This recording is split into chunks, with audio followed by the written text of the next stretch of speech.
Uh, Michelle has been doing some. Oh, I think we're live. Yep, looks that way. Hello. All right, we're live. I'm here with Ian and Robert. Uh, Hello. Hi. and we're going to be talking about five favorite albums of ours from 1994. I mean, there's probably a bunch more than five that we like, but I think keep it to five. You know, that way we're not won't be here for hours and hours. You know that. I mean, that wouldn't be bad, but I don't think anybody would have the stomach to watch something No. for that long. But I mean, I have I have seen long videos for that, and at the beginning when I first started this, I did do kind of long videos, but then I just kind of trim things down. Now why are they telling me that this is a private video? Isn't that special? Okay.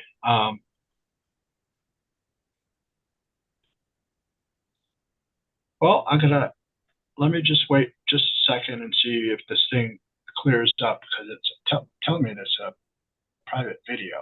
So I don't want us to go live completely and find out that no one's watching. I mean, there we go. There we go. All right.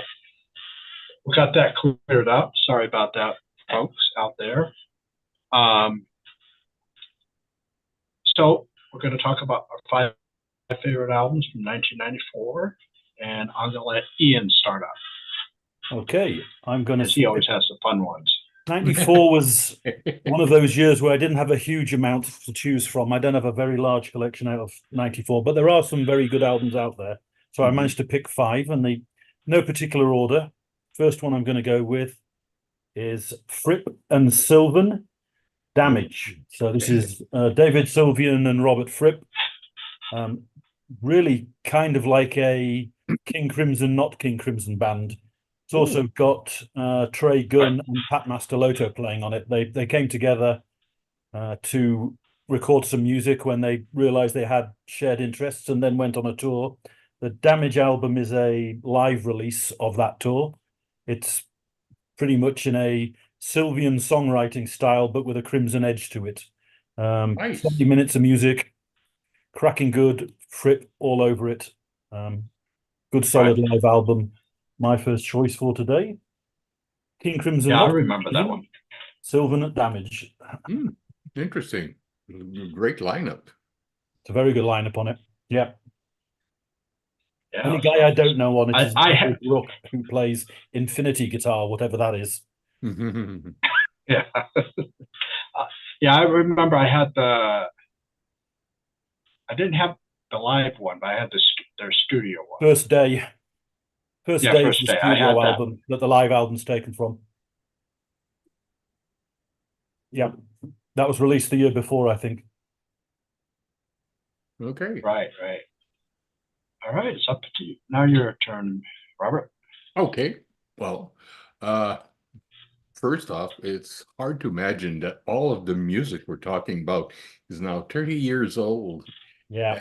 But most of it still resonates strongly, being in the era where personally I was buying and consuming as much music and live shows as I could. My first album is Tori Amos, Oh, Under yes. the Pink. It's her second studio album, which reached double platinum in the US. Um, She has a unique, very melodic voice that is kind of reminiscent of Lorena McKinnon at times, at other times, Alanis Morissette, even Kate Bush. Uh, that album featured Cornflake Girl, one of Tori's best known and most popular tracks. You also have God, Pretty Good Year, and Passed the Mission with Trent Reznor on back vocals. Uh, Tori is the queen of CD singles, special deluxe editions, and remixed versions, only surpassed by Bjork. So be prepared to need lots of patience and money if you go down that rabbit hole of trying to get all Oh of yeah. them. Oh yeah. Overall, it's a very, very, very good album. It's a great sounding album. Splendid stuff. Yeah, I remember when I worked in the record store that all the singles that were coming out in that from that album, I'm like going, geez, when are they stopping? It's like, but yeah, it's very good choice. My first choice is a band that kind of shortened their name down to Boingo. Okay. And this is where Danny Elfman, he was kind of tired of what he did in the 80s, with basically the dance party music type stuff. And he wanted to go down a more darker path. He ditched the keyboards, he ditched the horn section. It was more guitar centric, more orchestral at times, because this is at the point where Danny Elfman is starting to do soundtracks. So he incorporates that. The songs went from the 4 minute to like double, with the ending track at 15. And they incorporated a little bit of progressive rock. There's some funk sounds to it. Beatles kind of flourishes in it. They even do "I Am the Walrus," and each of the songs. I mean, you're just going through like it's like a nightmare, and they don't have it on this, but there's a bonus track on, I think, the Japanese version that has a song that is like a precursor to what the style he did for Nightmare on Before Christmas. And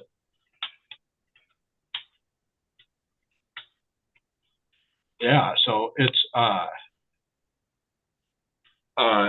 the last song, Change. It just goes through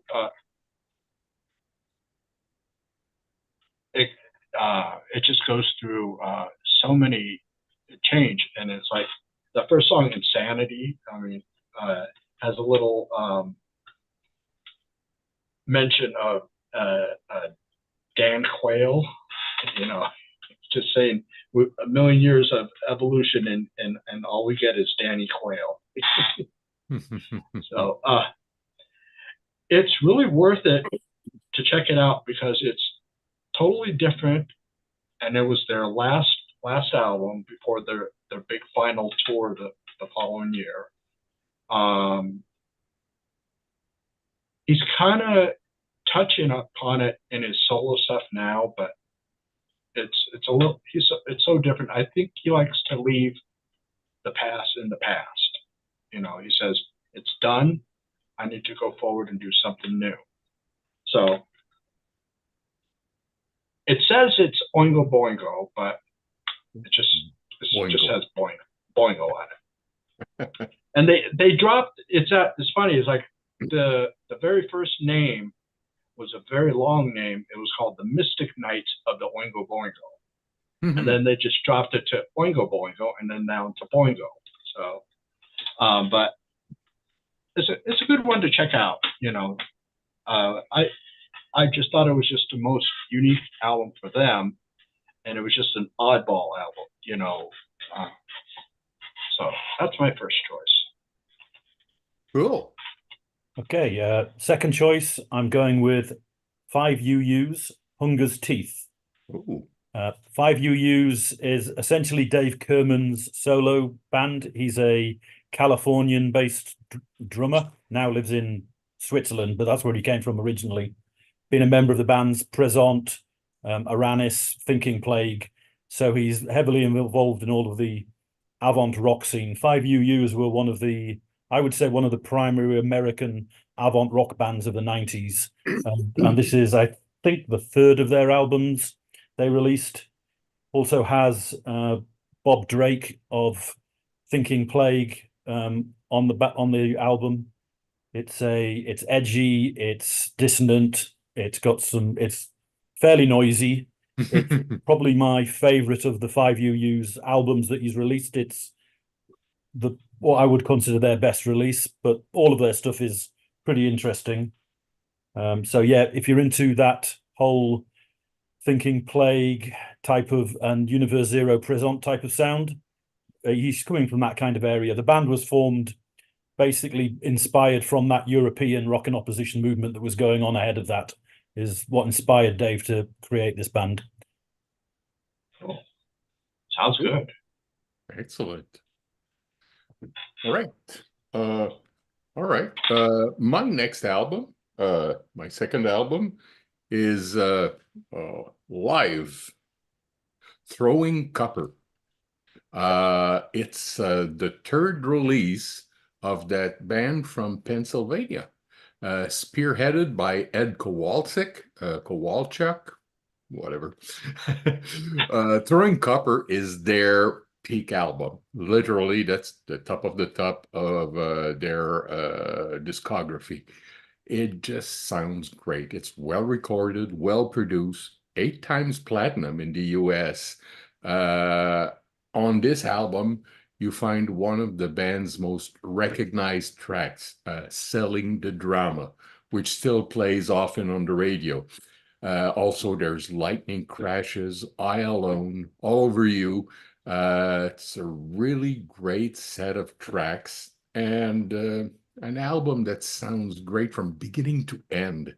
Uh, and personally, if there is one album that embodies the whole sound of the mid-90s, it's Throwing Copper. It's like the radio sound of that era. Right. Good one. Yeah. I recently bought it again after many years of not having it. And it's just amazing how it sounds fresh.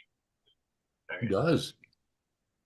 I mean, it didn't age. That sometimes some of the bands from the '90s kind of age really badly, and True. this one, if they would have put it out and say it's a brand new release, 2024, people would say, "Oh wow, cool." Absolutely. That's the thing. Yeah. All right, my second release, the band from Germany, Eloy. Oh yeah. The Tides Return Forever. Mm-hmm. This one was kind of basically their almost return to form after their two albums, Destination and Raw, where it was basically Frank and maybe one or two other people. So it really wasn't a band. It was more like a project during those times. They had electronic drums, so it just sounded very mechanical. And so this was kind of like getting back, not so much to the '70s sound, but more to like the '80s sound, but kind of updating it a little bit. Starts off with The Days of Crimson Skies, which is one of my favorites off there. Actually, this whole album, I listened to it from beginning to end every time that I put it on. But it's kind of, for them, if you want to say, it's kind of like their comeback in a way. Mm-hmm. And this one was one of those. This was the remaster from 2011, and I guess, Frank's signature right there. This, like the Boingo one, I bought it pretty much in '94, and pretty much the rest of the ones I'm going to be talking about too. But if you love Eloy, especially if you love the '80s Eloy, this is this is one really you're gonna dig. It's very punchy sounding, and again, it could have been released today, and because it has a really fresh sound. I love So Eloy. oh yeah, I mean, It has such a great sound. and I heard people always say something about his vocals, but I kind of think that it gives a charm to the music. Very recognizable. True. Yeah, Yeah. I mean, And kind of iffy, but not Yeah. dissonant. Let's say he's better than Peter Hamill. Oh no. No. Love Peter Hamill. I think they put him in the same grouping, because they just have those voices, those unique voices that fit their music. They couldn't guest on anybody else. At least I don't know if Peter's done it, but Eloy couldn't guest on anyone else's stuff because it just wouldn't work, at least in my opinion. But that's my second album. Great. Okay. All right. For my third album, I'm going with Bondage Fruit and their debut album, same title. Bondage Fruit are a Japanese Zool band. So I don't know how familiar you are with Zool. Zool's essentially the genre of music where everybody copied what Magma were doing with heavy jazz fusion with fuzz bass and lots of driving repetition. Most of those sorts of bands typically came from the French scene, but there's a very vibrant scene that started up in Japan, and Bondage Fruit are one of the bands coming from that area. It's the style of music is a bit more frenetic and a bit more high speed than typically Magma is. It's so they've got like a kind of Mahavishnu type of energy driving the music. This was their debut album, came out. There's about 4 or 5 other albums that came out. They disappeared some time ago in terms of material coming out. I won't attempt to pronounce anybody's name who's in the band. They're all Japanese. I would do none of them any justice. But if you're interested in Zool and want a high energy focus area, then the Japanese style of Zool is certainly an area to go after. And Bondage Fruit are one of the bands to explore within that. It's a good, solid debut album right away, front to back. Great. Sounds good. Okay. Great. All right. Well, my third album, it's a big one. Pink Floyd. Yes. Division Bell. Is it a Pink Floyd album? It is a Pink Floyd album. It's Right. it's actually the second album of Pink Floyd without Monsieur Roger Waters. Most of that album was written by David Gilmour and Richard Wright. Not the most popular Pink Floyd album among music critics at the time. All of them pandied the hell out of him. But Division Bell, nevertheless, is one of the most memorable third era Pink Floyd albums, with tracks like High Hopes, Marooned, Poles Apart, Lost for Words.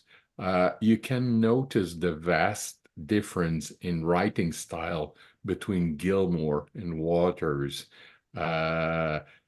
making this album sound a bit like a Gilmour solo. And of course, The Wall and the final cut definitely sounding like Roger Waters solos. Right. And if you give me a choice between Gilmour and Waters, personally, I much prefer Gilmour's melodies and harmonies.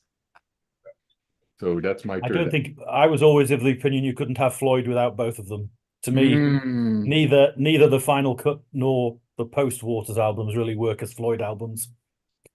But they do have a sound that is let's say comfortable for the Pink Floyd Oh fan. yeah. It's I think it's clearly the best of the third era albums from them.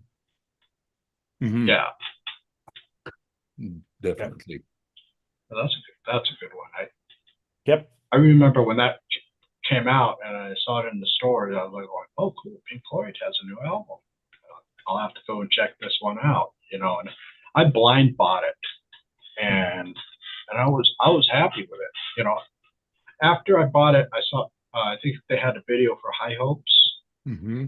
so I saw that afterwards.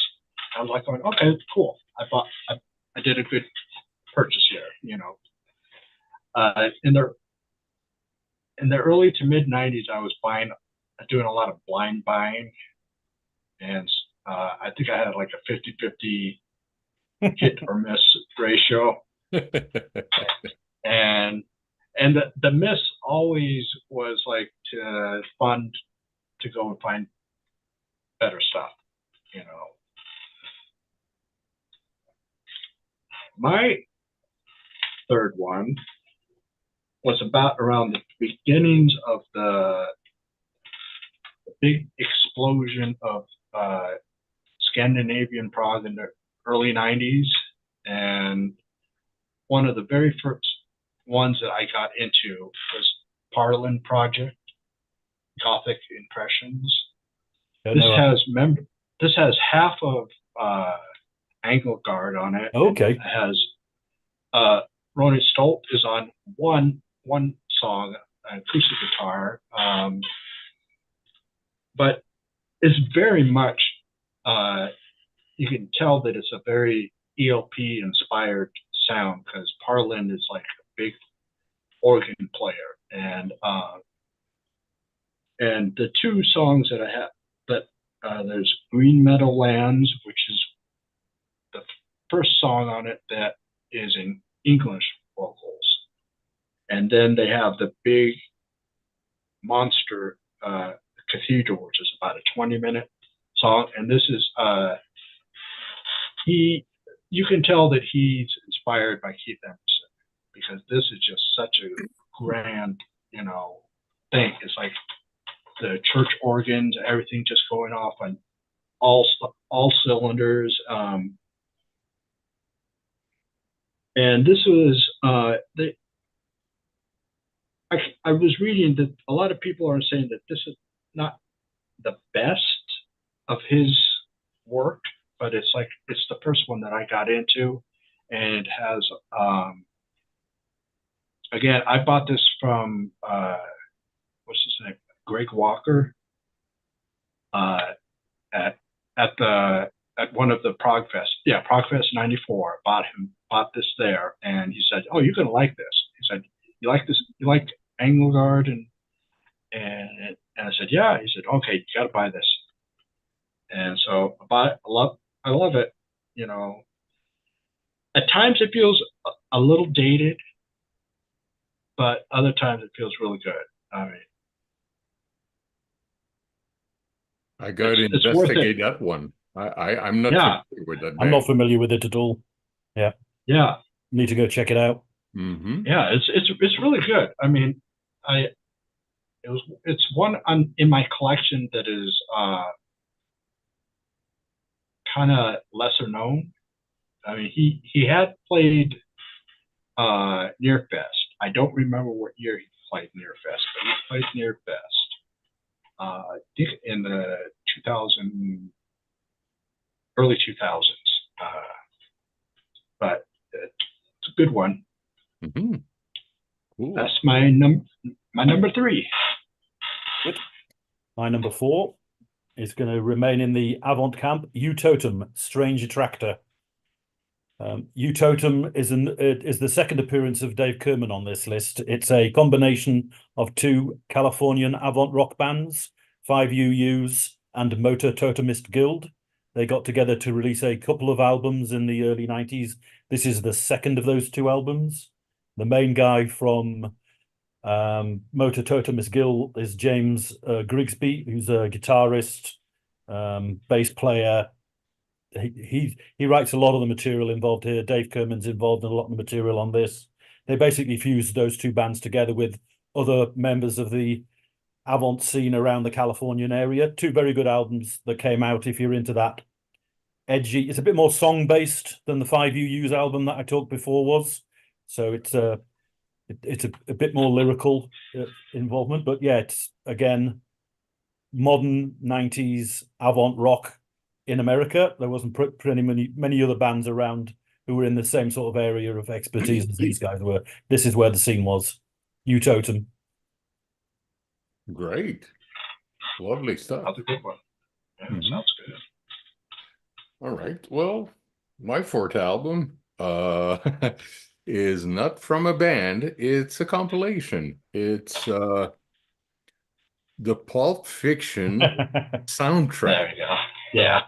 That had a cracking Oh, soundtrack. that soundtrack from the Quentin Tarantino movie, Pulp Fiction, is just amazing.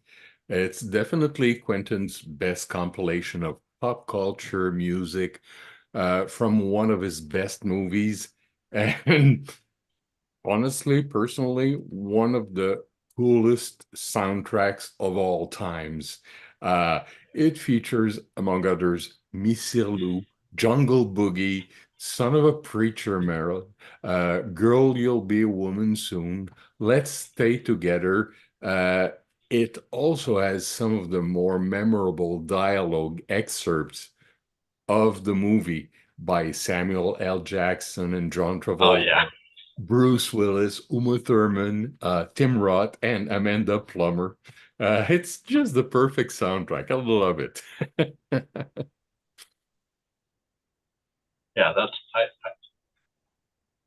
that movie was just kind of the most the way it didn't follow Yeah, normal filmmaking. It just because it was all over the place, and it was all over the place. I, Very I mean, good. it's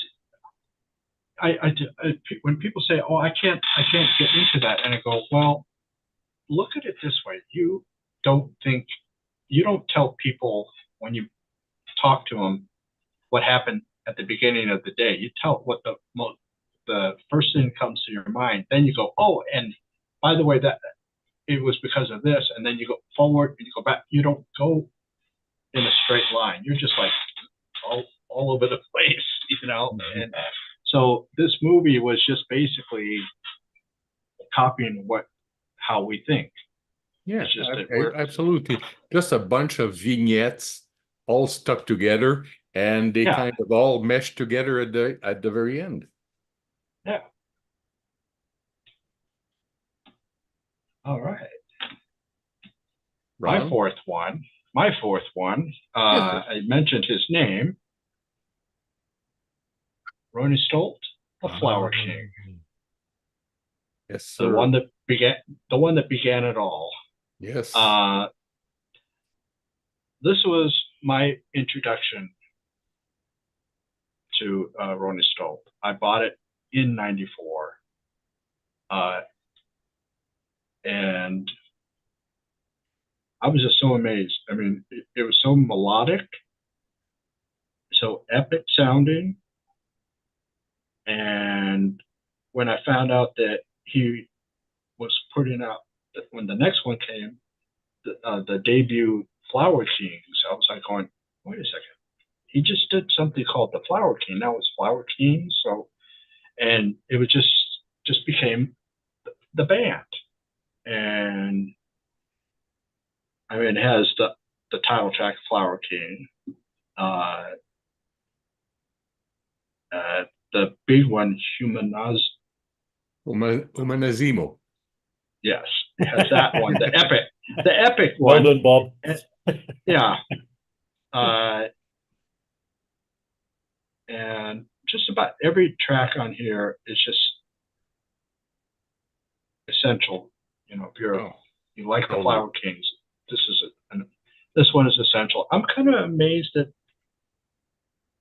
or I know he's probably re-released this and remastered it on vinyl, but I'm kind of amazed he hasn't done it on CD since 30th anniversary. You know, Mhm. because I agree. maybe he has something like that. Yeah, it's kind of reminiscent of Steven Wilson. His first few albums were kind of solo albums Right. under Porcupine Tree, and then he gathered a band and made quite a few albums, as a band, but the first one was totally a solo album. Right. Right. Yeah, that's my fourth one. Okay, my last one is going to be Cross-Legged Sally and the album Eggs and Ashes. They're a Belgian chamber rock band. So Belgium seems to have a propensity for these bands that have classically trained musicians who use orchestral instruments, but then bring them to a rock setting. There's a whole raft of different bands who have come from that scene, and these are one of those. They debuted in 1991. This is the third of their albums. They released another couple after that. It's jazzy, lots of instrumental music, edgy. Just it's one of my favorites from that particular year. Mhm. Cross-Legged Sally, Eggs and Ashes, Belgian chamber rock, if you're into the Belgian chamber rock scene. Yeah, great. Wonderful stuff. Sounds good. All right, my turn. My final album is Robert Plant and Jimmy Page. All right. No Quarter. Okay. Ah, I mean, that's kind of a special album. After decades of waiting for a Led Zeppelin reunion, Robert Plant and Jimmy Page were finally doing a project together for MTV. It's a live show in Morocco with a Moroccan string band and an Egyptian orchestra.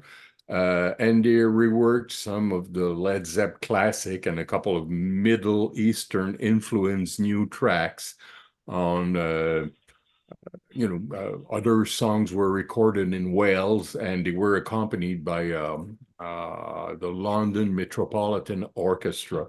Uh, on that album, you find gorgeous versions of No Quarter, Thank You, Since I've Been Loving You, Gallows Pole, and let's not forget the badass, blistering version of Kashmir at the end of the disc. It's just magnificent. So basically, that's my stuff. Sounds good. I think I saw that on MTV, and I was like, that was so cool to see those two guys back together. Like you said, after decades. So many years, yes. All And I right. believe they also released a DVD of that show a few years later. Oh, cool. Hopefully it's still in print for anyone out there that wants to get it. I'm sure it is. My final one is British progressive metal band Threshold, and their second one, Psychedelicatessen. It's kind of a mouthful right there. This is the first one that doesn't have Damian Wilson on it, and still sounds as fantastic. It's going further into the metal sound. The other one had more kind of a symphonic. The first one, Wounded Land, was kind of more symphonic. And it just has memorable tracks on it. The first one, Sunseeker, and Attention of Soul. He Is, I Am, which is kind of like an epic sounding track, And then when Inside Out got onto this, signed them, they combined this one with their live album, Live Delica, which has Tension of Souls, Sanity Zen, Innocent, Surface to Air, Paradox, and then they had enhanced element on there, some video and probably some information. I tend to honestly enjoy these. If I had to make a choice, I enjoy these guys more than Dream Theater because the guitar player is not endlessly noodling. I mean, he, he does leads, but he doesn't get to the point where it's like, pushing the rest of the band way back behind them. And I like both bands, but if I had to make a choice, I would choose Threshold over Dream Theater because it's just more melodic, more melodies going in. It's this, I think the singer, probably people will hate me for it. I think the singer's a lot better because he's not one of those operatic type vocals. He's just a power. If anything, I would maybe classify him as like a power metal vocalist. Mhm. But that's my fifth and final one. And just to let anybody know, supposedly this year the first two Thresholds were remastered both on CD and record. So if anybody's, I don't know. I think they're just available directly from either the band or their new label, Nuclear Blast. So I'm not sure if Amazon or any other places have it. Yeah, but I don't know if they're going to be able to improve upon the sound unless they unearth some more, they Master remaster it tapes. even better. Yeah, and find more something better. Who knows? I mean, I guess that's up to the individual. If they have these inside out versions and they're happy with them, stick with it. But if you don't have, if you have the original ones that were on Giant Electric P, then maybe go get the newest ones. Cool. Because the one that Giant Electric P, they were kind of muddied. But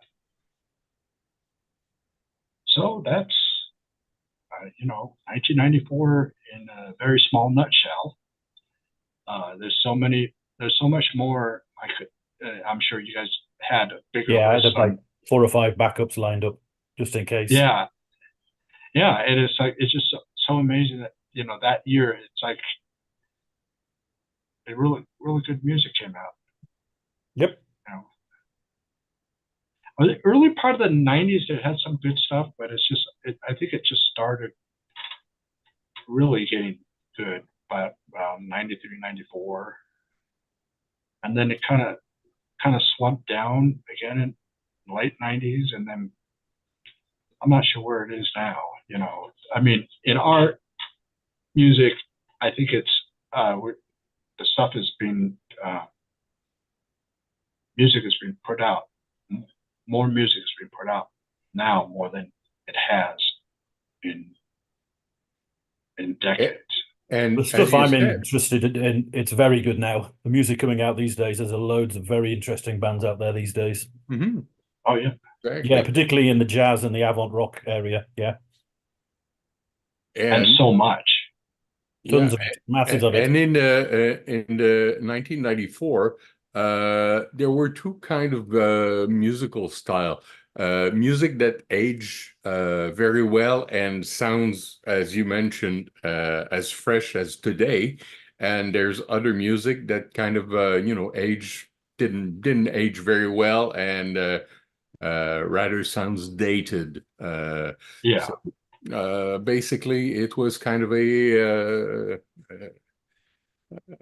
division at that time. And speaking of the '90s, the next one we're going to deal with 1999, and that's going to be on July 27th. I'm taking the whole month of June off for this type of discussions to kind of spread them out, and that should be an interesting one. Don't know how much I've got from 99. I think there was quite a bit of stuff at that Oh yeah, I've in got that quite a era. selection.